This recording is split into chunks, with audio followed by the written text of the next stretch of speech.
Welcome, everybody. This is the Rotary eClub of Silicon Valley. We get together every week to highlight cool things that are happening in the world of service, especially with regard to innovation, entrepreneurship, and education, which our focus is for our club. One of the things that we're proud of is that you can come and see what we're doing at any time, 24/7. So we hope that you have enjoyed the meeting to this point and that you're excited about the program that is about to start, because I know I am. We have with us, in addition to our treasurer, Alan, who will now wave at the screen. Yeah, good man. Our speaker, Katia Gomez. Now, Katia has lots of cool things to tell us about. She is a former Rotary scholar, and she did this while in graduate school at Boston University, and that has played into the work she does. She is a 2015 Ashoka Scholar. She has won numerous awards for all kinds of cool things. And rather than going into great detail about all that, what I will do is pass along the story of the work she is doing in Honduras with families where no one's been to college before, and what they're doing to try to make new things happen educationally for students there, and for possibilities for pulling those families and their communities out of poverty. So we very much are happy to welcome with us today Katia Gomez. Thank you, Rushton, so much. I am really happy to be here with all of you today.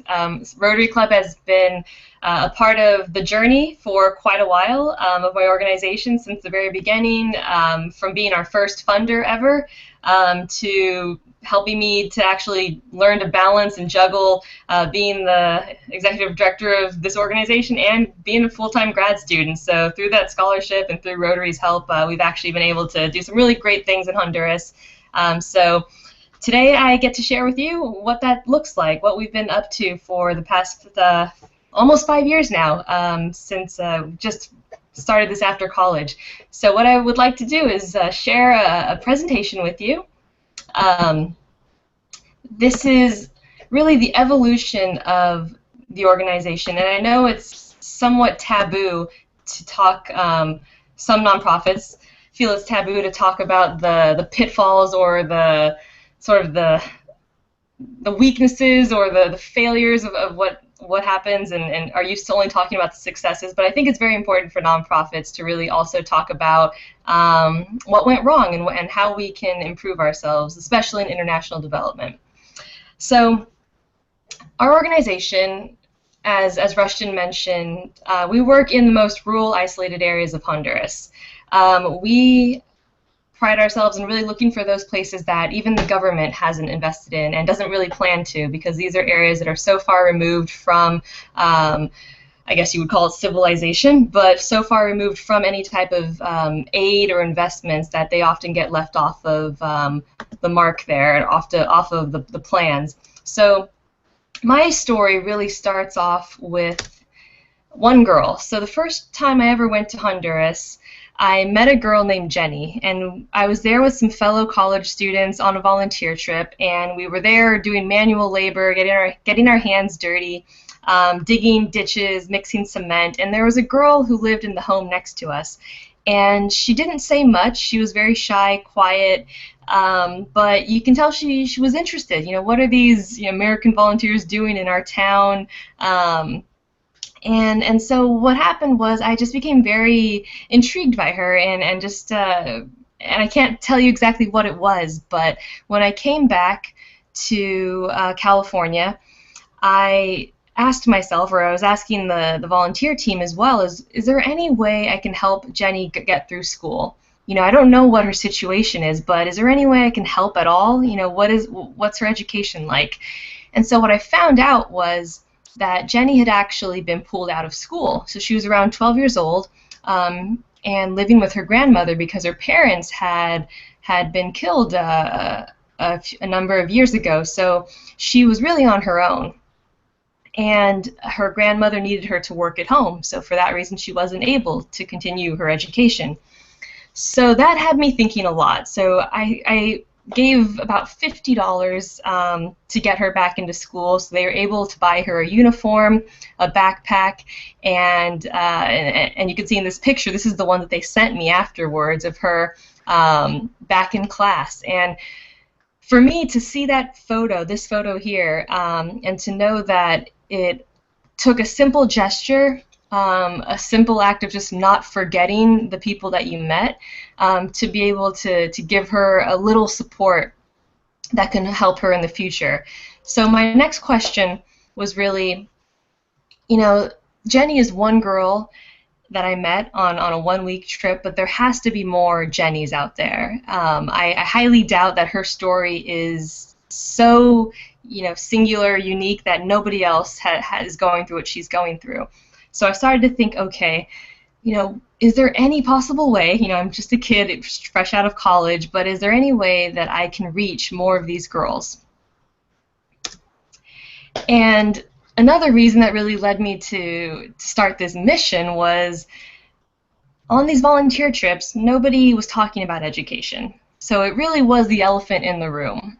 So I started asking myself, why is that? So we're working on water, sanitation, we're working on medicine, dentistry, business, so all of these other areas, but nobody is mentioning the fact that the communities that we go to have never had access to high school before. So I was very, very kind of drawn to this big question of, why isn't anybody talking about this? So I investigated more, and I realized, well, it's a huge issue. I mean, the magnitude of the issue almost makes it seem like it's impossible to tackle, because if you look at the urban and the rural disparities between in education outcomes, you see that 82% of urban youth will go on to secondary school, which is 7th grade, 7th through 11th grade, while only less than half of rural youth will. And you have 35% of rural youth that are out of school versus 12%, and lower secondary, those who actually make it that far, only 20% of rural youth will finish high school. So all of these issues put together, it's clearly much more complex than a 1-week volunteer trip. So that was something that also came to me as, okay, I've never started a nonprofit before, I don't know what that looks like, but this issue is something that nobody's working on, so that led me to my next step. So to date, we have established 6 high schools throughout central and mostly central Honduras, and also in the department of El Paraíso, which is neighboring to the capital of Tegucigalpa. So these are all communities that have just received high school for the very first time. And this is a short clip of, just to give you sort of a picture, a bird's eye view of where it is that we're working. And when I say we work in rural areas, what that looks like. Let me just go back one more. So I'll just play one short part of this.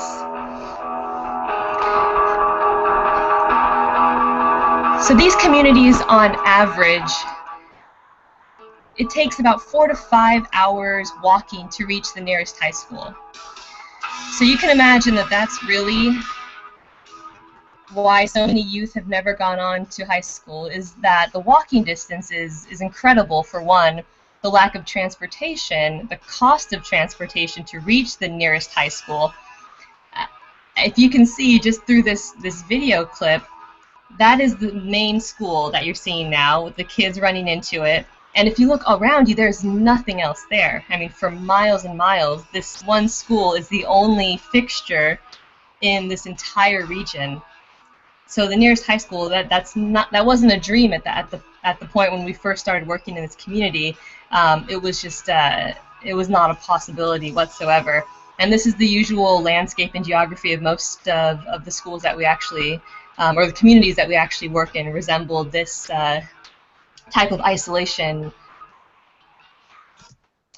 So I'm sorry, let's go back. The first community that I ever went to was Pajarios. So we met Jenny, and so this is the group of students who belong to this community. So I want to point out this one girl first, who is Dunya. So Dunya, you'll see in a few slides later, we are still with her. So this is 2010, and she became one of our high school students later on. So I came the first time, and as I mentioned, nonprofits aren't perfect, and when they're learning how to work in a new environment, there's some things that they have to learn through trial and error a lot. So I started off bringing just books. So I went back the next year by myself, and I brought a lot of books, school supplies, and I thought, this is it. This is the answer. This is, gonna do a lot and change a lot, and it was fine, but there's only so much that books can do. So I continued to think, okay, what is the actual next step here to improve the outcomes for the youth here? And I had met a girl who was the only student in 6th grade. So you had an entering class of about 30 students in 1st grade and only 2 or 3 exiting primary school, which shows you that there's a huge drop between 1st and 6th grade, because there isn't an incentive to go on if there's no high school, and because there just aren't the resources available. And so you have girls that are getting married off to much older men at that age. 6th grade is a huge achievement in itself, let alone going on to high school.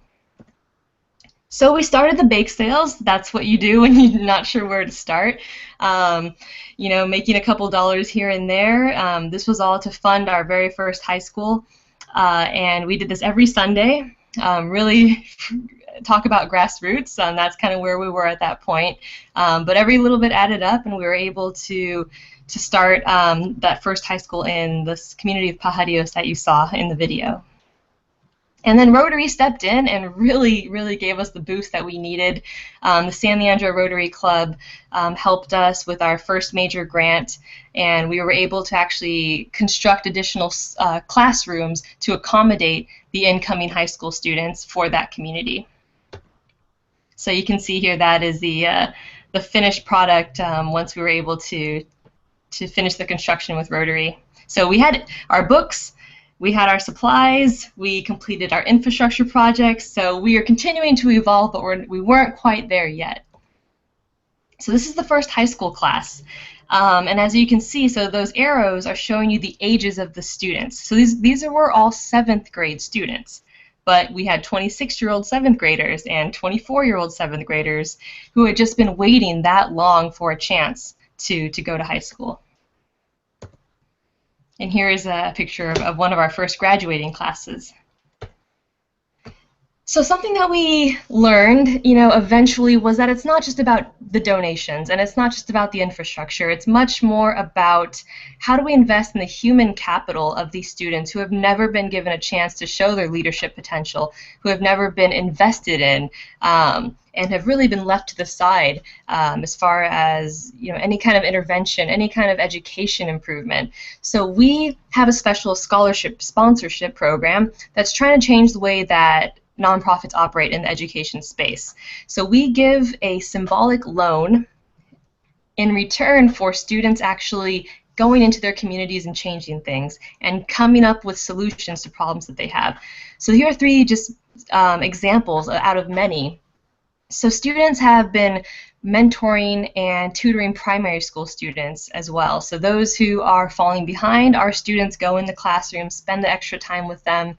Other times they are fixing the roads, which are often terrible, helping X number of families be able to travel to the next medical clinic because our students have helped to repair those roads after a hard rain.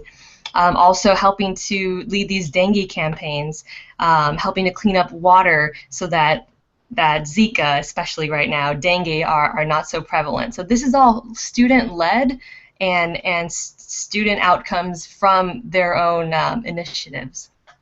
They've helped elderly widows as well with nutrition programs. So this is all students designing and creating their own development projects. So basically taking the place of multiple NGOs or multiple nonprofits with $1 million budgets. Instead, these are 14, 15, 16-year-olds who have decided to take matters into their own hands because they were given just one chance to go on to high school. And they've taken that education and they're paying it forward every day. Even bringing electricity to their community by mobilizing their neighbors to pitch in and finally have one of the most basic services we all take for granted, all because of the students' initiatives. And you can see just the domino effect of investing in one student, which is below $50 per year, and seeing the impact it has on multiple households in the community. So a different kind of scholarship program. Even investing, also a big part of what we do is their entrepreneurship skills, because we believe very highly in having students be self-sufficient and self-sustaining and be able to afford education on their own without any kind of outside help. So they are growing coffee, growing vegetables, selling them in market, and making a decent wage to help pay for their own supplies and uniforms. And that's the trifecta here for us. This is really our three pillars of what we believe is the right way to approach education in these areas. And here is Dunya to kind of send us on our way here. I told you I'd come back to her. So that was Dunya in 2010.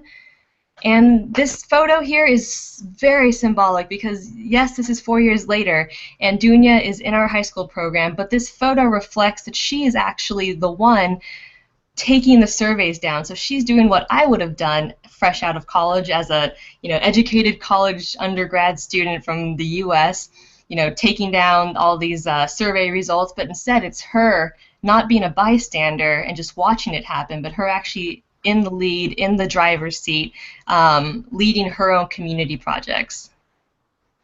And to finish off, this is really the future that we see Educate to Envision happening or having on rural communities.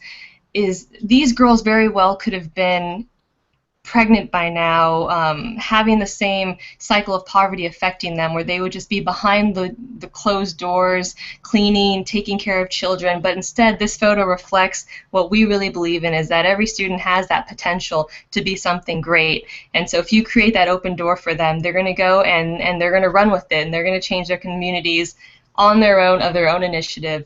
We just need to give them that little boost. And please keep in touch with us.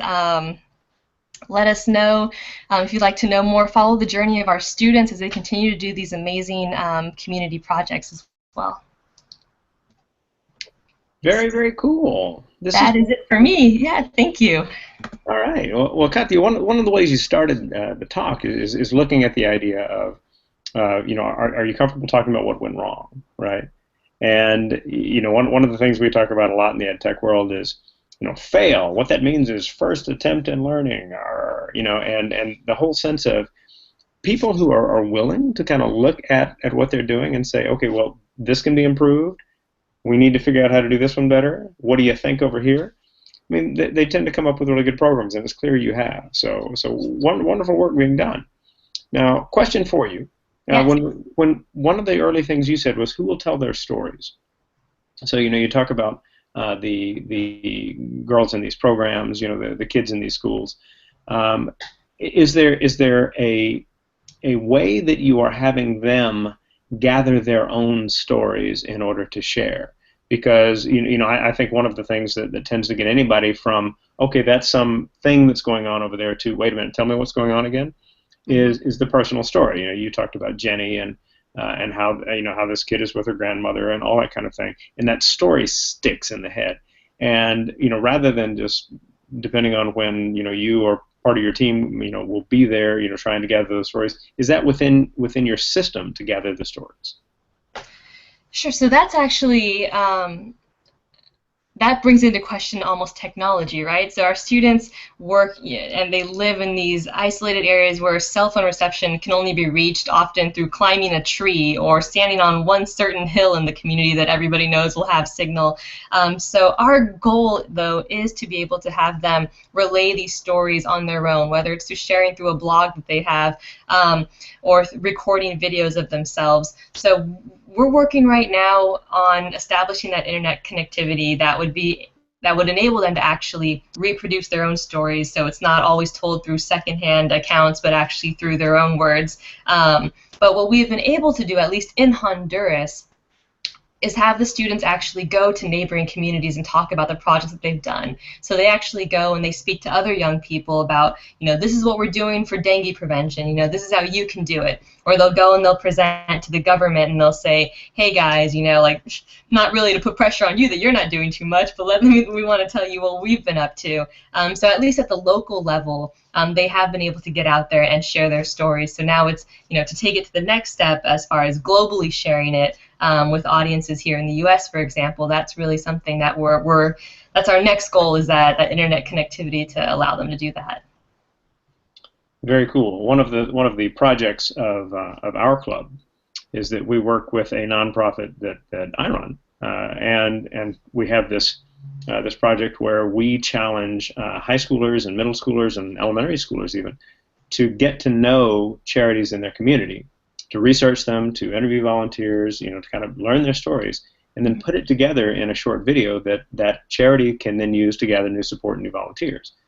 And so, as we go forward, one of the things that we might do is see if we can get some students in your area of Oakland, for example, to take on the idea of putting together a video that tells the story of Educate to Envision. I think that would be really cool. It'd be fun to have something like that as a part of what we do. I also want to hand over the mic to our treasurer, Alan. Alan is not simply one of the team making great things happen for the eClub, but also a person who knows lots about the Latino culture, and I'll let him jump in. Well, one of the things that I heard during the presentation was that, is it only girls? Do you only work with girls? Girls and boys, but our ratio tends to be, just by default, there are more girls often in the community, so we have about 80% girls, but we're open to both. Sure. Are you getting any resistance to that? Because aren't you interrupting the flow of the culture by educating the girls, by removing them from what they would otherwise be doing? You mentioned that they might otherwise be married, pregnant, taking care of kids and such, but you're actually actively removing them from that. Has that been a problem? Well, I think it's maybe less removing them and more giving them more time to develop themselves and giving them more time to consider, other paths before they jump into family life, for example. And as far as resistance encountered, it's actually been really low. Yes, it's a very machismo culture. Yes, absolutely. And we've had instances of fathers telling, their daughters that education is worthless and that, why are you going to school? You're wasting our time. Just like you say, you can be doing something much more worthwhile. So that belief is very prevalent. What we've found is that it's almost always the case that a family that has at least made it, halfway through primary school will support their children to continue. So there's always a positive correlation of education status of the family versus, and whether or not their students will continue and be supported. We have students who still, even though their parents forbid them, they find a way to go, and they raise their own money, whether it's, picking coffee beans throughout the whole, 4 months long, 8 hours a day. So they find ways, and it hurts, personally for them. It's not the best feeling to have your parents not support you in your dreams, but we see a lot of perseverance, a lot of just the students who basically are saying no. They say no to the life that they see, and they have told us, especially the girls, they look at adolescent girls in their community who are pregnant, and they literally show us, and they say, I don't want to be that. And it's a different mind shift, and it's a different generation. So you're right, it really is a change in the culture. But if the cycle of poverty is going to have an end, I think it has to start with that different mind shift. Oh, of course it does. Yeah. So when I think about some of those pieces, and especially because you talked about having to climb the tree or get on the hill in order to get the cell signal. That is not going to be the issue forever, right? I mean, the reception will get better. Systems for getting internet connection, will get better. And if the organization is ready at that point for the 11-year-old child to be able to say, look, Papa, you can learn about this way to get our crops for a better price, or when there's all kinds of information that happens via people starting to get connected to the internet, where they suddenly find, I've got financial opportunities within the family and within the community that I didn't have before, simply as a function of information. I love the idea that that can become a part of the story as well, where the fifth and sixth graders, however old they may be, are essentially coming back to the family with messages about what they can do to find new financial possibilities for themselves. Right, right. Yeah, absolutely. The economic independence is also a key, I think, to the new student sponsorship model. Really, is being able to make sponsorships unnecessary in the long run, and really being able to have the students show. So that's one of the big convincing pieces as well. Is education doesn't have that immediate return. It's a long-term investment, and so families can't really see immediately the benefit of having their kids spend all these hours in class instead of hours doing other things sometimes. So to be able to have students immersed in these small business activities, the coffee, the vegetables, they've already been able to show that they can pay for their own supplies, pay for their own uniforms. So that financial return, that's, I think, especially for the fathers, one of the most convincing pieces of allowing their kids to go to school. Yeah, I remember from a few years ago talking with a guy who was up here doing a program at Santa Clara University.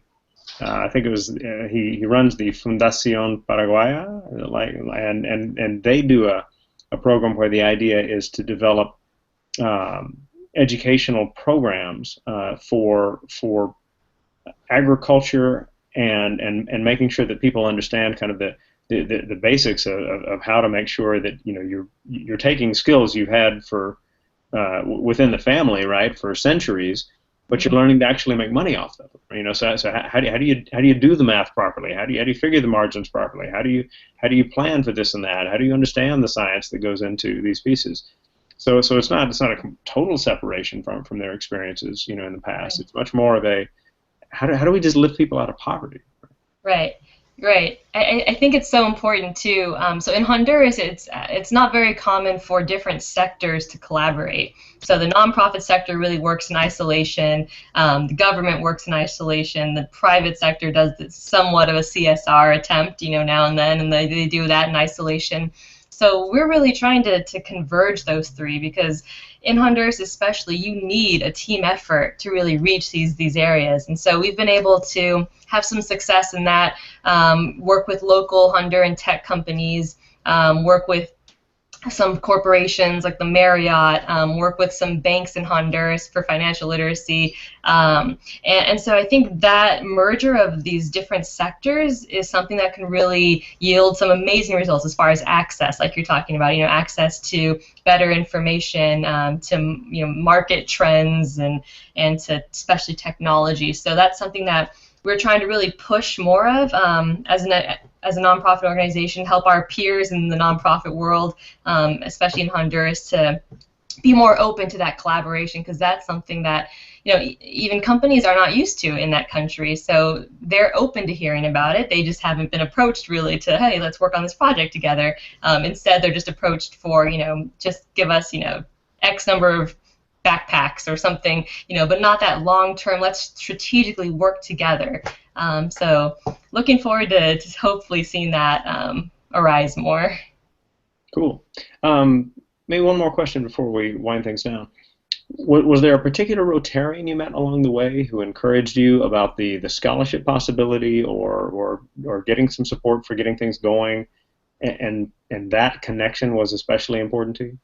Oh, yes, right away, yes. So Kenneth Pond, who is on the San Leandro Club, so he was the president at the time when I was just getting this off the ground. I think it was year one into this, and he was the president who finally, after multiple emails said, yes, okay, come present in our club, yes, you have the floor, and he really spearheaded the whole thing and was able to get us up and running, to get the grant funded. And since then, he's actually still really closely connected to us. He's been to Honduras not as many times as I have, but he's been there plenty of times already. And yes, I'd say hands down, yeah, Ken Pond from San Leandro. Very cool. Well, we members watching this thing, this is that chance to think about applying for a mini grant, and finding a way to connect so that you can get people like Katia, going on on these ideas that can make such a difference to so many people. So, Katia, in a minute I'll ask you to give kind of a last comment to everybody, but I'll wind things down the normal way we do. Members and guests, great having you with us. Hope you have enjoyed the entire meeting and all the different offerings, the videos we show, the information about Rotary and things happening in our district. And we're always excited to have you here. We just want to know that you were here. So there's a little attendance survey just past this program. And just put in your name if you're a visiting Rotarian. Putting in your email address properly will mean that you'll get an email that you can turn around to your club secretary so you can get a makeup credit for having been part of our meeting this week. Additionally, a little farther down, there's the Discuss system, DISQUS, and with that you can sign in by creating an account or using your Facebook account or your Twitter account or your Google account, whatever. And leave a thought. What is it that kind of strikes you as a function of what you've heard in this program and in other parts of the meeting? Your advice to us about and impressions are things that will help us get better, and we think we always have room to improve. So we look forward to reading what you have to share with us. So with that, Katia, if you want to finish us off with a little thought there, that would be awesome. Sure. Well, thank you so much again for having me, Rushton, Allen. Pleasure talking to you and everyone else that I haven't met yet out there. Thanks so much for listening. I just want to say, we all have, such busy lives and everything, and I can say that, for me personally, it took just not forgetting one girl that I met on a trip to really kind of lead to this experience of being able to set something up where I can make an impact. And so I encourage everyone out there, it doesn't take too much. Just don't forget. If you're inspired by a certain idea, just don't forget it and continue to do great things. So thanks so much, everyone. Wonderful. Well, that's the kind of big thought that we should be finishing on. So with that, everyone, we will see you next week.